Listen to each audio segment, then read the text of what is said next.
Norman Wolfe, welcome to the conversation today. John, thank you for inviting me. I'm looking forward to it.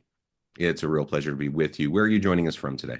I'm just across the river from Portland, Oregon, in Southwest Washington, Vancouver, Washington. I love Vancouver and Portland. I grew up in Salem, Oregon, so Okay, that's my neck of the woods. But now I'm joining this conversation from south of Salt Lake City in Utah.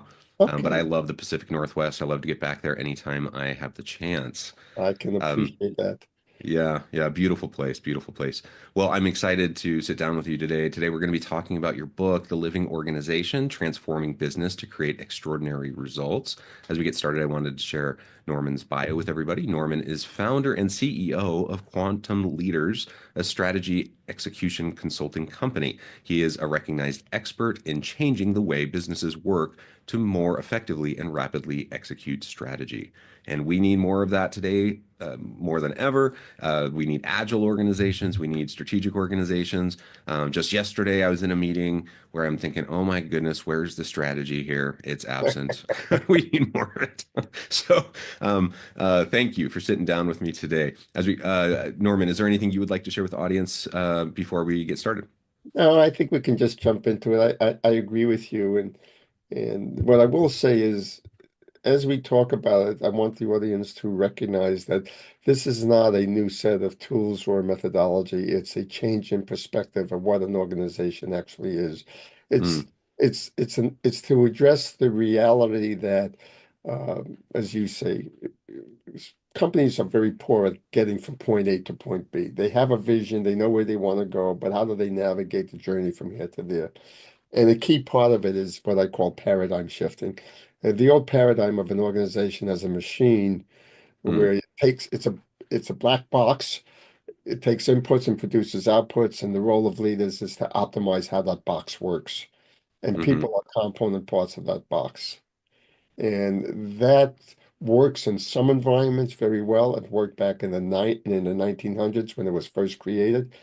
It's a good way to think about a challenge of a complex system, but it doesn't work today because, as you said, it's not agile, it's not resilient, it's not responsive, it's not creative. It puts a lot of pressure on the leader to make all the key decisions, or the executive team, if you want. It's just not working. And so we have to get out of that paradigm and into a new paradigm, and that's what the living organization is all about. And I'm excited to have the opportunity to share it with you and your audience. Yeah, amen to all of that. And um, so yeah, let's get into it.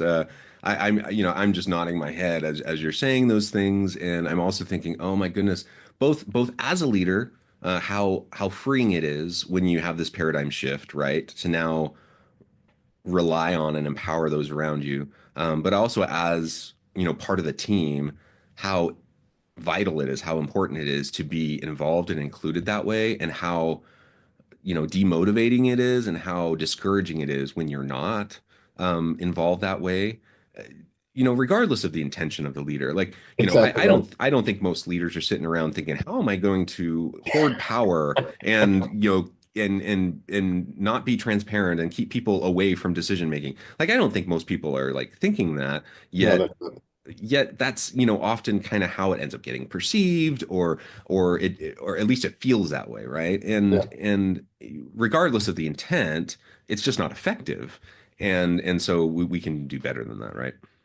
Yeah, and it starts with, like you said, John, the intent of leaders is not to be bad bosses. Yeah. Then they're trained from the beginning. They're responsible for making sure the organization produces the results required for continual sustained growth. That's what leaders are charged with. Yeah. It's how they've been trained to achieve that and how they think about going about achieving it and what their role in that is where the problem has lied. And it shows up in a really interesting way. Think about the consulting world. You've got business consultants and you've got OD consultants. hmm They're separate worlds, Yeah. which means we've defined them as separate problems. The bifurcation is one of the reasons strategies fail. We don't know where to apply resources. We don't know how to integrate the two worlds into one world, and that's what we did with the living organization. We recognize that the people are they're not stakeholders of a corporation. They are the They corporation. They are, are the yeah. entity, right? They're the living cells of this living entity. Um, in the old way, they're just component parts. You go to the big box store called Indeed, and you go out the engineering aisle and you buy your engineers, and you got your spec sheet you're looking for, and we call them job descriptions, and we're just following a very mechanical view of an organization instead of recognizing we want to establish the creative talents, the excitement, and like you said, when you get the people to be able to do things, it frees up the leader. It takes a burden off of them. I don't know why they don't want to do that. Well, I do know why. They don't know how to do it. It's scary. They don't know It's scary. They don't know how. It's don't know scary. how. It's scary. The sense of like loss of control, Loss even of though control. control's a facade, That's right. right? And so, and I'm happy to get into the details, but the living organization framework is designed to uh, help them understand how to think about the organization differently. Um, and then how to lead differently and what skills they need, and then how to use the tools they're already familiar with to actually apply those principles and the leadership skills to actually make those tools work the way they're intended to work. Um, so simply put, the framework has three parts: a new way to see, that's understanding that's the shift in the The paradigm. paradigm, yeah. A new way to lead, that's the new role of leadership and the skills associated with it. And then a new way to create results, how to put all that together to actually get from point A to point B effectively and be part of that 30% that's successful instead of the 70% that constantly fails. Can I ask you, so I I'm fully on board. You don't need to Thank you. convince me, right? Um, so I'm a professor. So I do consulting on the side, but I'm a professor. I'm a department chair. So I'm like a middle manager, right? In my university. And so I buy into all of this, right? And I try to lead my department this way, Right, but I'm within a context. I work within constraints. And I have a dean's office. I have a provost's office. I have the university system that I work within. And other leaders may not share this mindset. They may not share this approach. Or let's say I have a dean that does, but then they are working with a provost office that doesn't, right? Or let's get out of academia. Let's go into corporate and you oftentimes you'll have a leader that's right. who buys into this, right? And they understand it and they have the tools, they have the skill to be able to do Mhm. it, but they're one piece of a bigger machine of organization. How would you suggest, that someone start to, within their sphere of influence, start to implement and then start to influence outwardly? You're bringing me down from rather than going top down to bottom up. I'm going to go bottom up to top down in terms of how we get there. So first thing we help leaders understand is they are the CEO of whatever entity they're running, right? So that's part of the mindset shift. You're not an employee, you are the CEO of your own company. So think about it from that perspective. Every company operates within constraints, Yeah. whether that constraint is covenants with your bank, that's a constraint, whether that constraint is dealing with regulators, or whether that constraint is dealing with uh, legal owners of the company, the shareholders or a board of directors. Everybody has. So, if as a CEO, what we teach leaders to think about is who is your ecosystem, Hmm. right? Who are your suppliers? Who are your partners? Who are you supporting? Who are your customers? And who are your stakeholders? The stakeholders are all those people that constrain you. Now, from an ecosystem point of view, you get what you want if you give your stakeholders what they want. So it starts, instead of thinking about them as a problem you have to go fix or somebody that's stopping you, you want to think about how, as a CEO of my company, going to help, how do I have to work with these people in the ecosystem so that we all win? So Hmm. shift your focus from um, how do I change them to how do I understand them so I can get them on my team? And it's just a different problem set. It's the same challenge, but it's viewed through it. It's the old saying, the way you ask the question is the way you get the answers. Yeah. And so that's how I would begin to address that particular challenge is shift your paradigm. Think of yourself as the CEO of the company. Map out your ecosystem, which is one of the trainings we put people through, one of the tools we have.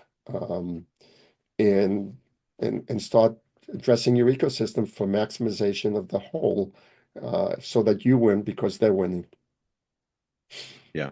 I like that. And again, if you're considering yourself the CEO of your organization, right? Regardless of where you're at in Wherever you the are, doesn't matter. hierarchy, focus on what you control, your That's sphere of right. influence, your locus of control.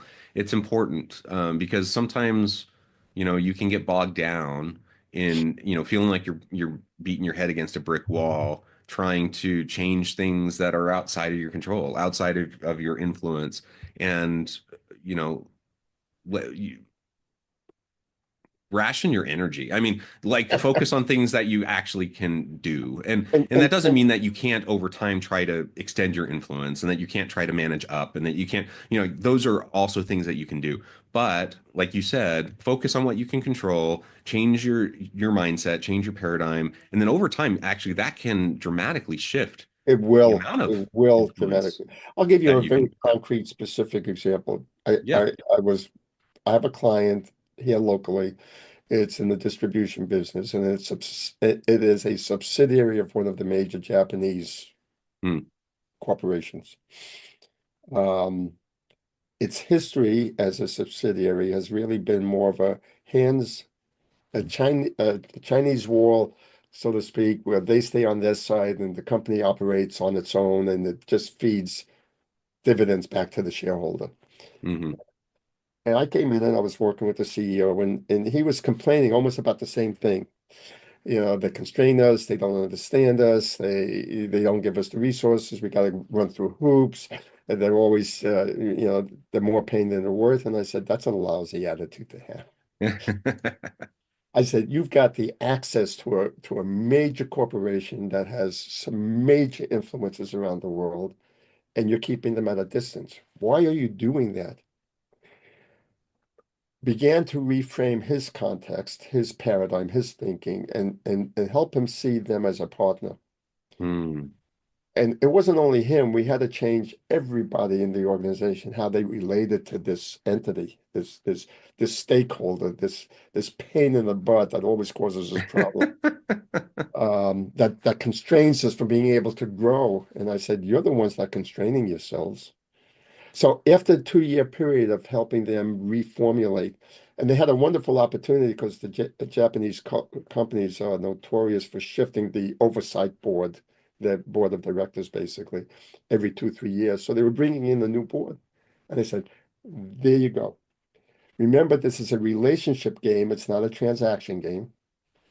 And it's up to you to onboard these board members from the get-go, to bring them on your side, to help them understand what you offer them. And if they help you in these ways, you can give them more. And Hmm. he told me the other day he just had a board meeting and he says it's unbelievable. The whole board is focused on growing us instead of looking at the past and what we've done and asking us a whole bunch of questions about the past. They're only concerned about how are we making progress towards the future. He said it's a different world I live in. That's what you can do. That's what a dean can do with a provost. If they just Yeah. get on the same page and work together, and if the dean learn how to manage relationships, see, that's one of those skills that leaders don't know how to do. I mean, they're good at relationship, but they don't really understand how to manage those relationships outside of their domain of influence. Well, Mhm. it's a skill, and we help teach that. Yeah, I love that. I love that. And Yeah, maybe they were a complete pain in the butt to work with, right? That's Like right. that total both things can be true. Like That's right. they totally could be a pain in the butt to work with, but also it's a tremendous opportunity at the same That's time. exactly right. Exactly So right. you recognize take a moment to like allow yourself to complain a little bit and then get past it and then like now like let's move forward in a productive way, right? Exactly right. That's Yeah. exactly right. And it's so much. And the reason we talk about being the CEO of your own domain is because when you're a CEO of a company, one of the things you learn is the buck stops here. It's up to Uh-huh. me to learn how to manage my stakeholders. It's up to me. I don't get to blame anybody. I don't get to blame my stakeholders for my lack of success. At the end of the day, I'm either going to be successful or not.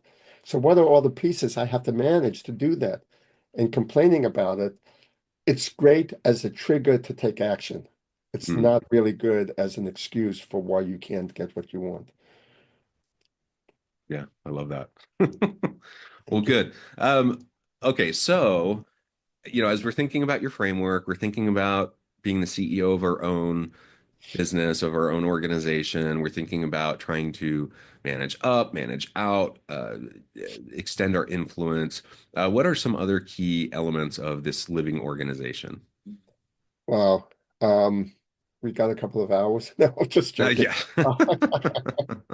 Um, so I guess there's three things. One is what are the core principles behind it? And it starts with the number one principle that I mentioned earlier. Leaders, their primary responsibility has been, is, and always will be to ensure the results necessary for sustained growth. Results is really just a plain truth of physics. Producing an output from an input is a journey of transforming energy. Mm, Going to change something from one thing to another. That's a thing of energy. Energy can't be created or destroyed. So you want to ask the question, what is converting energy? And that's where the paradigm shift happens.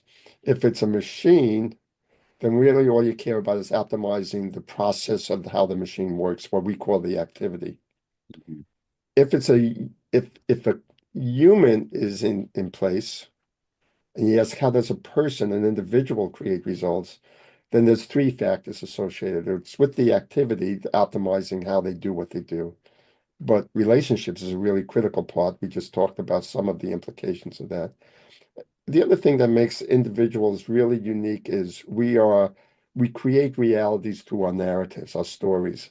You use mm, the word context. If I'm in this context, what that context really is this framework of how we respond to life. It's the rules of the mhm, game that we're asked to follow. mhm, And it's not only externally driven, like you're in the context of a university, it's internally driven. It's what your core beliefs are. How do you think the world it operates and how you should respond to it? We call it the psychic DNA. And it's your sense of who you are and your sense of identity. By understanding this threefold element of activity, relationship, and context, and recognizing that a collective of people that come together for a common purpose actually creates a new single individual, then you want to apply the principles of individual performance to that collective. And so you're managing from a different perspective. Uh, we already talked about every living entity operates within an ecosystem. So you want to manage the ecosystem. Um, you also want to, so the other principle is that the capacity to execute is not just a capability, that's the machine's aspect of it, but it's the capability plus maturity. That's the human aspect of it. The more mature we are, the more you can delegate to me. In fact, one of the key, if I ask a leader, name the things that are important when you think of moving somebody from one level of responsibility to the next, what are you looking for? And invariably, they'll talk about things that are attributed to what we consider the elements of maturity. Things like, can they see the big picture? Can they learn from their mistakes? Can they make decisions for the good of the whole over themselves? This is what happens when a person matures. This is what happens when an organization matures. And the very thing you said at the beginning, if you get people to take ownership for the good of the whole, you're actually freeing up the leader's time, right? And you're getting organizations that move rapidly to whatever situations as a collective.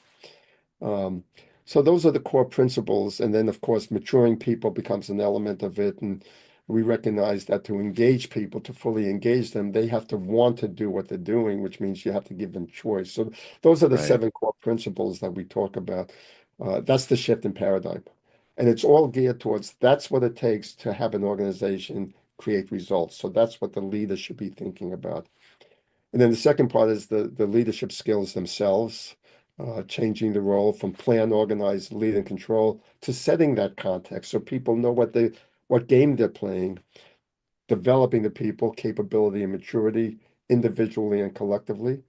Um, Recognizing that the internal organization is itself an ecosystem. So building a community, not just a bunch of teams and silos, but Mm, build a community and being of service, delivering on what you say, taking care of your customers, taking care of your suppliers, taking care of the living entity you're responsible for, nurturing it, cultivating it.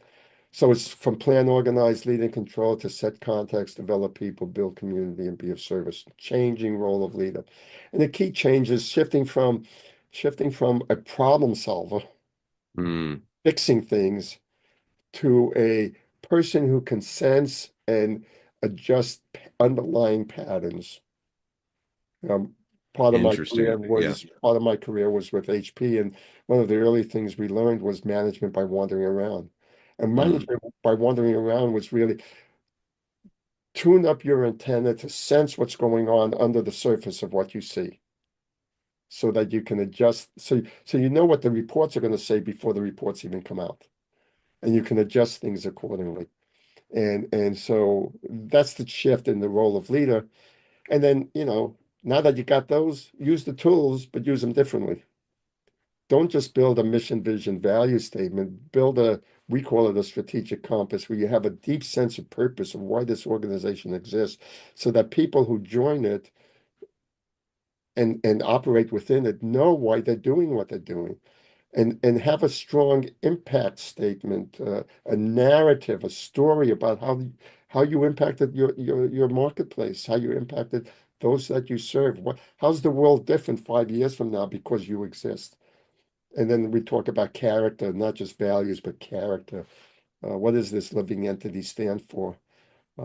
And how you're going to deliver all that. We call that the mission. So we take the tools like mission, vision, values and deepen it, make it applicable for a dynamic human social system, not just a machine of this is what the machine is designed to do. So that's the living organization framework in its three component parts. I love the character piece. I just love the idea of deepening those other Yes, pieces that people have always been doing. I mean, yes, for forever, people sit yes, down and they have these sessions where they create they wordsmith these mission statements and value statements. But, oftentimes they get put on the wall or on the website and they're not really integrated. They're not really deeply, um, lived within the organization, but deepening them, making them really a part of the day-to-day of the organization and the character of the organization absolutely. is so important.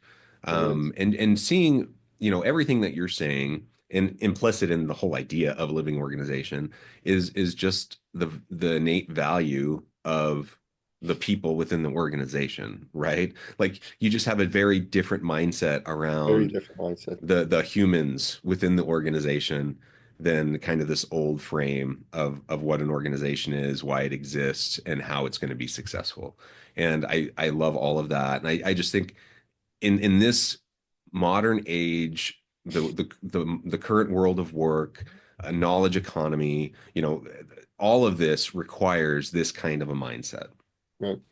It does. That's why I mean this has become my calling, my dharma, my life's passion, my uh, this is what I'm going to do until I can't do it anymore.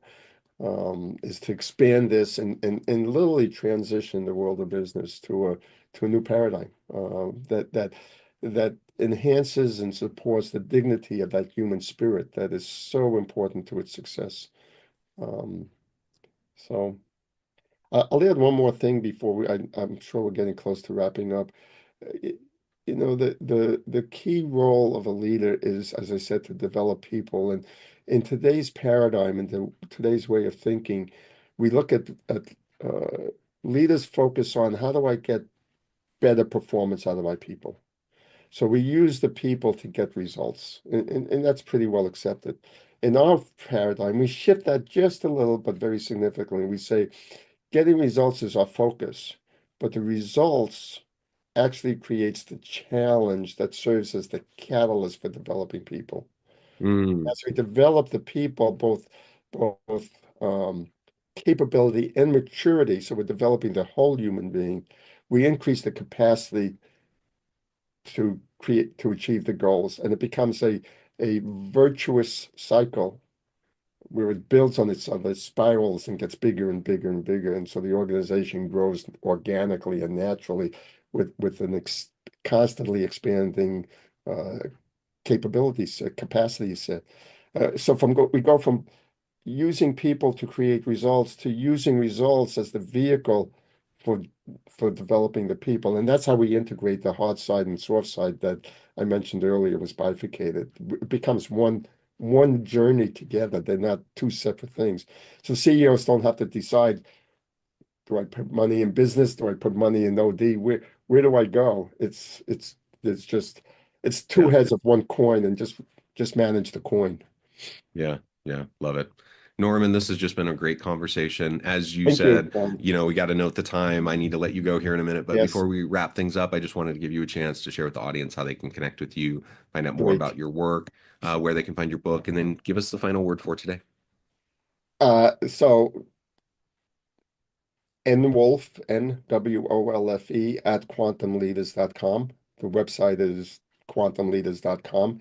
And I have, for your audience, put on Quantum Leaders /podcast, and they'll get the first three chapters of the book for free. So that's a gift for those who are interested. And a word for today, shift the paradigm.